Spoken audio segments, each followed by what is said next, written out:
pong lahat ay manalangin. Dakila naming Ama, ito po na Diyos na pinakamakapangyarihan sa lahat, na nasa pinakataas na kalalagayan. Kayo po na gumawa ng lahat ng mga bagay ng langit at lupa at nagbigay ng aming mga buhay. Sa iyo po ang kapurian at pasasalamat sa tanging dakila ng iyong pangalan. Kami po ay dumadalangin sa inyong harapan sa umagang ito upang unang-una po ay magpasalamat sa lahat ng mga pagpapala at biyaya na aming natatanggap sa araw-araw. Salamat po sa buhay na aming tinatapili sa pang-araw-araw niyo po kaming ginigising sa umaga at sa kalakasan ng aming pangangatawan at pag-iisip. At ibinabalik namin sa inyo ang pasasalamat sa lahat ng aming tinatanggap na pagpapala sa aming mga trabaho at hanap buhay.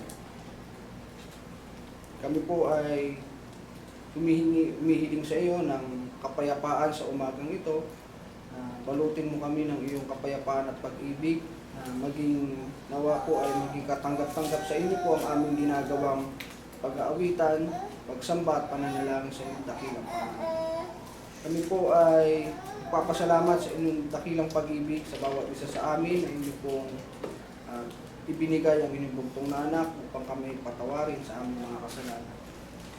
Humihiling po kami sa umagang ito ng patuloy pong gabay sa aming gagawin sa mga unang-una po sa aming ginagawang pagsamba sa iyo at sa gagawin pa namin sa mga susunod na sandali. Kami po ay humihiling ng karunungan sa mga iyong lalaking iyong itatayo sa aming harapan. Bigyan niyo po sa ila ng bukas na puso at karunungan upang maiparating sa amin ang mensahe at ebanghelyo na nanggagaling po sa inyong mga banal na salita. Gayon din naman kami pong mga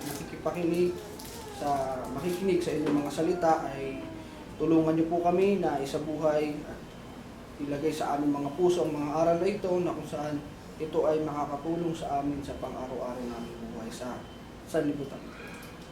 Ganun din po, Ama, ang paghingi namin ng kapatawaran sa mga aming nagagawang kasalanan sa iyo, sa mga aming pagkakamali at kahinaan.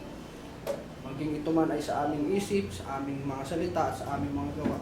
Kami po ay umaasa na inyo po itong pagkakaloob niyo po sa amin ang kapatawaran ng aming mga kasalanan at gayon din ng aming mga kahilingan sa aming buhay. Kami po ay umaasa na inyo pong diringgin ang aming mga pangangailangan. Ito man ay hindi namin nasabi sa panalangin ito sapagkat kami umaasa na kayo ang mas nakakaalam at mas nakakakilala at nakakabasa ng aming mga puso. Ito po ang aming samot panalangin, aming itinataas sa dakilang pangalan po ng inibugtong na anak na aming Panginoong Kristo. Amen.